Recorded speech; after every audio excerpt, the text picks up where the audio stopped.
Galera, voltamos na oficina aqui do Felipe. Vamos mostrar hoje aquele motor que ele falou que tem para exibir para os clientes. Quando o teu carro está com algum problema, aqui você olha direitinho qual é o defeito. Não é só um mecânico ficar falando, ele mostra ali, mostra na prática. Felipe, e aí? Show? Bom dia, tudo bom? Beleza? Show, tá aí a maquininha? Tá aqui a máquina aqui. Então é isso aí. Vamos ver. Em alguns segundos, no Resgatando Carros. Se você é como eu, que sente prazer em ressuscitar carros largados no tempo, que no passado já tiveram seus dias de glória, lhe convido para assistir este show. Meu nome é Heron e este é o Resgatando Carros. Então, aqui eu trouxe o Eric e o Aaron para mostrar um motor que nós temos em bancada. Como que é o comportamento do motor, quais peças denominam no motor. É um motor de ciclo Otto, a gasolina e álcool, tem vela de ignição. Então aqui eu estou mostrando como que é um funcionamento da oficina. Quando existe um problema no motor, a gente chama o cliente aqui, mostra como que é o motor, porque o cliente na maioria das vezes é leigo, né? Não entende, ele vai vender um serviço para o cliente, ele às vezes acha que é só aquela situação, só aquela peça. Na verdade tem mais coisas que compõem, né? É o que eu falo, vai fazer uma manutenção corretiva, a gente tem que resolver o defeito que gerou, mas também temos que descobrir o defeito causa, o que levou aquele defeito gerar. Já queimou uma junta do cabeçote, por exemplo, que é uma junta que separa a parte de baixo, que é essa parte aqui, com a parte de cima, vai uma juntinha aqui, ó. É ruim de enxergar que ela está cortada bem rente, mas existe uma junta aqui. Então quando ocorre essa queima, pode misturar óleo na água, o motor pode ficar falhando, ter dificuldade na partida e fala para o cliente, tem que fazer o cabeçote, parte de cima. Porém, só a substituição da junta não resolve o problema. Então, troca-se a junta, manda-se planear o cabeçote, confere-se a planicidade do bloco. Porém, temos que descobrir a causa que levou a queima da junta. Normalmente, pode ser por uma válvula termostática emperrada, que fez com que essa temperatura subisse acima do que o motor costuma trabalhar, onde que levou a queima da junta. Então, é igual um avião. O avião caiu por quê? Não é simplesmente ajuntar as peças, montar de novo e seguir, porque vai incomodar de novo. Então, a gente tem que sempre estar buscando a raiz causa, né? Descobrir o defeito. Uma pergunta, Felipe. Esse kit aqui, esse conjunto, é feito para vender para oficinas ou não, vocês? Não, esse aí foi comprado de um engenheiro que estava finalizando o curso na faculdade, né? Então ele montou o TCC dele e depois já não tinha mais o que fazer com o motor. Então daí no qual a gente adquiriu para esse demonstrativo para o cliente, né? Que é ótimo para nós. Provavelmente seja a única oficina de Curitiba que tenha, a pessoa pode visualizar. É bem provável, porque as pessoas ficam assim, nossa, que legal, não sabia que tinha. O único lugar que vai ter, assim, que eu conheço é o Senai. O Senai tem o motor, mas é um motor de um Tempra 2.0 16 e o câmbio também cortado. O Senai tem, mas tirando o Senai, acho que eu sou o único que tem um motor em disposição cortado que funciona, né? Para demonstrativo. Que normalmente vai ter em 3D, né, computador para mostrar para o cliente ali o funcionamento, mas em 3D, aqui é real mesmo. Físico, né? Físico para poder mostrar para o cliente. Essa correia aqui é a correia de acessórios, né? Uma correia que vai tocar alternador, ar-condicionado, bomba d'água, vai variar de projeto para projeto. Normalmente, quando arrebenta essa correia, o carro não fica na rua. Normalmente, vai variar de carro para carro. E a correia dentada, nós chamamos de correia dentada, mas o nome técnico é correia sincronizadora, porque a parte inferior e a parte superior elas são sincronizadas pela correia ou pela corrente ou por engrenagem, né? São esses três projetos. É um motor de ciclo Otto, que é álcool ou gasolina, de 4 tempos, né? Então aqui temos a bomba d'água, a admissão onde admite o ar do motor, o escapamento onde sai essa queima, o pescador, que é a trompa de sucção de óleo, né, onde o motor succiona o óleo, faz o bombeamento, faz a lubrificação do motor, seria o coração, né? Então por isso tem que ser substituído o óleo. Essa peneira aqui, quando o óleo não é trocado, ela cria uma carbonização e começa a ter um entupimento dessa peneira e o motor bate por falta de lubrificação, acende uma luz vermelha. Todas as luzes vermelhas no painel são pare, luzes amarelas é só uma advertência, atenção, tá? Qualquer luz vermelha é pare, que você vai ficar na rua. Então, acendeu a luz vermelha lá do painel, a luz do gênio lá, que é uma luzinha de óleo. Pode não ser nada, pode ser uma questão do interruptor, né? Existe um interruptor que é posicionado no motor. Ele que vai identificar se há pressão ou não. Se não houver pressão, ele faz com que acenda a luz. Porém, pode ser um problema elétrico, pode ser um problema no próprio interruptor ou até mesmo uma falta de lubrificação. Então, para isso, requer um teste no motor para saber se é um problema grave ou não. Né? Vai variar da situação. Então, aqui do outro lado aqui temos o filtro de óleo. O motor vai puxar o óleo para aquele pescador, vai passar por esse filtro aqui, ó. Tá cortado o filtro, Eric, se quiser vir gravar desse lado de cá, ó, dá para ver como que é a parte interna do filtro.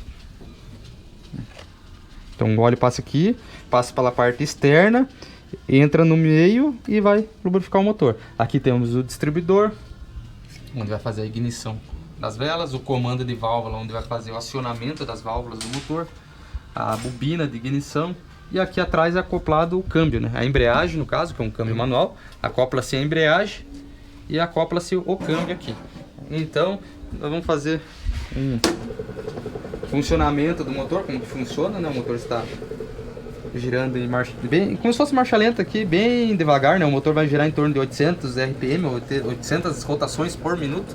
Então mostra aqui as válvulas abrindo, válvula vermelha é a de escape, válvula em verde, em azul no caso, ela é a de admissão. Então a válvula abriu. Então aqui abriu a admissão, admitiu ar, comprimiu a mistura, ar combustível, vai ocorrer a centelha lá atrás, o pistão desce gerando o movimento, que é o terceiro tempo, e o pistão vai subir e vai abrir a válvula de escape para jogar essa queima fora e repete-se o ciclo, né? É um motor de 4 cilindros, onde está demonstrando apenas 2 aqui, que é o recorte do motor. Então aqui a correia sincronizadora aqui. Pode ver que o pistão está subindo, as válvulas estão abrindo devido a essa correia aqui tá fazendo esse sincronismo no motor. E atrás vai dar para ver o comando acionando as válvulas. Atrás tem o comando fazendo o acionamento das válvulas. Abrindo a válvula, fechando a válvula. Esse motor aqui é um motor, um Fiasa. Depois foi até 2000 e 2001 nos Uno saiu os Fire, né? Então aqui é um tucho mecânico, requer uma regulagem de válvulas quando o motor começa a bater. Alguns motores usam tucho hidráulico, então quando ocorre o entupimento daquele pescador que eu comentei, começa a fazer barulho no motor por conta que não tem pressão de óleo em cima, tá? Então é um motor que não faz barulho se tiver sem pressão de óleo, porém vai acender a luz vermelha no painel. Enfim, aqui é acionada a embreagem, aí vai o câmbio, a válvula termostática. Quando o motor atingir a temperatura, vai variar de acordo com a calibração da válvula, é uma média de 87 graus essa aqui. A hora que ela abre a válvula, vai circular água quente do motor pro radiador e vai fazer esse ciclo. Se tirar a válvula termostática, o motor trabalha frio, consequentemente aumenta o consumo. Carro carburado, você puxava o afogador, né? Puxava o afogador, o carro esquentava, você recolhia o afogador e seguia. Carro injeção eletrônica, não.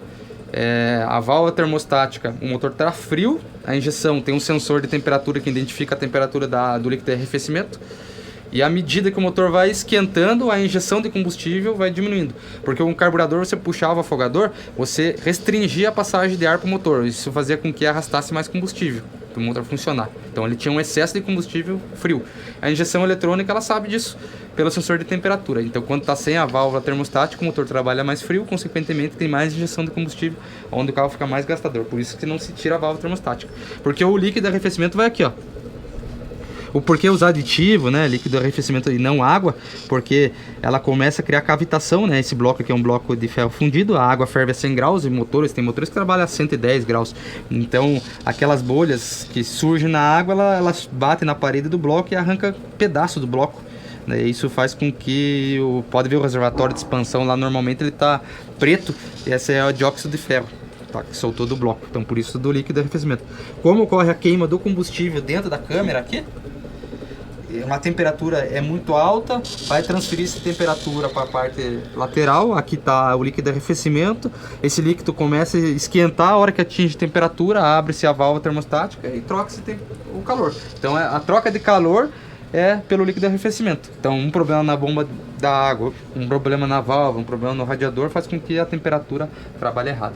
Tá bom? Então é mais ou menos disso, o comportamento do motor. Por isso que a gente tem isso aqui, para mostrar para o cliente o porquê do defeito que ocasionou no motor dele, né? Porque normalmente uma correia dentada quando arrebenta, o cara acha que é só substituir a correia. Porque esse é um motor com baixa taxa de compressão. Motores mais novos têm uma taxa maior, ou seja, o pistão é mais próximo da válvula. Tanto que você vai ver aqui, ó, tem esse desenho ali que é para a válvula entrar no pistão. Então quando arrebenta a correia dentada, o pistão continua em movimento e bate o pistão na válvula, é onde entorta as válvulas. Então o serviço que seria um preventivo de uma troca se torna um corretivo de uma manutenção em cabeçota. É isso aí. Precisar, estamos à disposição aqui na Possoli Mac. Então aqui voltando no carro do Eric, nós vendemos um serviço de troca do fluido de freio. Normalmente o pessoal acaba não executando esse tipo de serviço, né?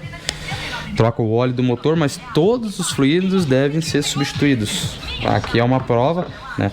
Temos um fluido aqui da Bosch, um DOT 3 e um DOT 4. A diferença é a temperatura de ebulição, o DOT 3 205 graus e o DOT 4 230 graus. Os fluidos de freio ele é higroscópico, absorve a umidade do ar. Então faz com que, à medida que ele vai absorvendo a umidade do ar, essa temperatura onde está aqui, ó, 140 graus, é o ponto de fervura do fluido. Então é um carro, quando o fluido está bem contaminado com água, que é a umidade, principalmente o cara que usa muito freio em rodovia, se sente o pedal de freio mais duro, ou o carro percorre um caminho mais longo para frear, e isso é devido ao fluido já estar contaminado. Uma prova é simples, você vem aqui com a canetinha, a zero, e a hora que você coloca no fluido lá, ó, já a escala vermelha, um fluido contaminado já em 4%, que é o máximo dessa canetinha. Então vamos pegar aqui um paninho, vamos limpar. Esse fluido já está aberto, mas vamos ver como que está o comportamento dele. Provavelmente ele deu já alguma espécie de contaminação por conta de estar aberto, ó, 1%. Então já prova que o fluido está bem melhor em relação ao que está no veículo, então por isso da substituição do fluido. Esse é um fluido azul, que é um fluido DOT 3. As cores dos aditivos é para facilitar o diagnóstico de um possível vazamento. Aditivo do radiador é de uma cor, óleo do motor é outra, fluido de freio é outra, porque se criar um vazamento facilita o diagnóstico, tá? Normalmente é desse jeito. Só que o fluido, à medida que ele vai sendo contaminado, que ele vai ser ruim de enxergar, ele fica preto o fluido, né? O fluido fica bem escuro. E esse sistema desse carro, o acionamento da embreagem, que é um câmbio manual, é acionado pelo próprio fluido de freio. Então a substituição do fluido que a gente vai fazer vai substituir da embreagem também. As 4 rodas até sair fluido novo e da embreagem, tá? Para garantir uma qualidade no serviço. E aqui é um fluido também DOT 4 da TE, só que é um fluido com uma temperatura de ebulição um pouco maior, 260 graus, e um Bosch 230. É um equivalente a um DOT 5.1. 5.1 também tem temperatura de 260 graus, né? Mas os dois fluidos são excelentes. Aí existem fluidos racing, né? Que são fluidos com uma temperatura de ebulição mais alta ainda, para o cara que vai fazer um track day, alguma coisa assim no autódromo. Aí requer um fluido que suporte mais temperatura, tá bom? Então esses aqui atendem os carros nacionais perfeitamente. É um carro que vai aceitar um DOT 3, um DOT 4, tá? Ó, tanto que tá escrito aqui, ó. Use somente DOT 3 ou 4. Aqui nos casos é o DOT 4. É só a questão de temperatura de ebulição do fluido, tá bom? Então a gente vai substituir esses fluidos para garantir um freio mais eficiente. Aí galera, que show, hein? Muito legal a gente ter acompanhado um pouco sobre o funcionamento do motor, a importância da troca de fluidos. O carro do Eriquinho aí, ele tá dando aquele talento para vender, deixar o carro bem impecável para quem comprar um Cerato sem ter o que fazer, só curtir. Falando em carro do Eric, na próxima semana a gente vai mostrar um vídeo muito legal. Sabe o que aconteceu? O Eric comprou um outro carro. Ele já comprou, antes de vender o atual, ele comprou um novo. Novo entre aspas, é um carro 2012, ele comprou com 20 mil quilômetros. 20 mil quilômetros. De um senhor de 98 anos. Vocês vão ficar sabendo disso aí na próxima semana. Um grande abraço, fiquem com Deus e até lá, se Deus quiser. Não perca o próximo episódio de Resgatando Carros.